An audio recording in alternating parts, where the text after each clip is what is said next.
L'inflation encore et toujours, l'inflation qui fait une victime de plus les GG. Les Jeux de Paris 2024, la facture augmente aussi pour les JO, plus 10% par rapport au budget initial. Combien? Ce qui porte le nouveau budget à 4,4 milliards d'euros, Combien? soit 400 millions de plus. Combien? On s'en fout, on s'en fout pas, Jean-Baptiste. Je crois qu'on s'en fout parce qu'à la fin, ce sera bien plus. On s'en fout. Oui, on s'en Ouais. fout. On Et- s'en fout pas. Ah, on s'en fout pas. Alors Willy, On s'en fout pas. Il y a des tas de gens qui ont des problèmes. On en a parlé tout à l'heure. Bon, les Jeux Olympiques, c'est très bien.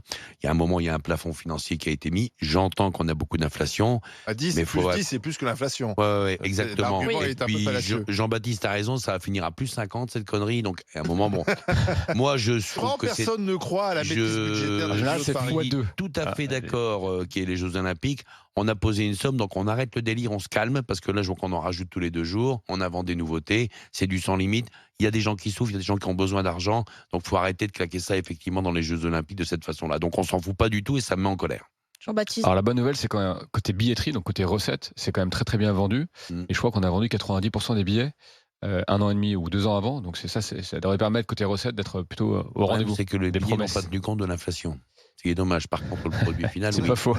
Mais oui, il Après, ça faudra va y consommer, réfléchir. ça va consommer Ouais. sur place. Non mais ça va malheureusement acheter. les grands projets ça Des dérive friges. toujours et le Grand Paris par exemple on s'était planté, l'évaluation s'était plantée à plus ou moins 50%. Donc on s'est passé de Jean-Baptiste, 24 à T'en connais un 38 projet milliards. comme ça où ils ne sont pas plantés entre nous? Oui. Joël, Eh non, mais on, le parle, principe, on parle des commerçants, des chefs d'entreprise qui ont des problèmes avec le fisc, tout ça, qui ont des redressements ou des liquidations.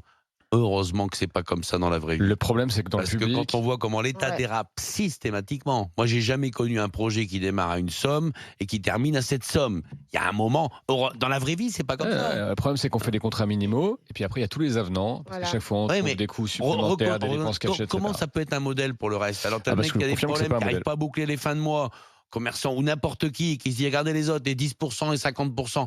Ça met tout le monde en colère. C'est pas bien de faire comme ça. L'État doit être un exemple là-dessus. Tu as une somme qui est prévue, On tu te est peut-être débrouilles, pas- tu n'as pas de marge de on avait manœuvre, peut- c'est cette On somme. n'avait peut-être pas les moyens d'organiser cette. Peut-être, dans ce cas-là, on le Bah, fait pas.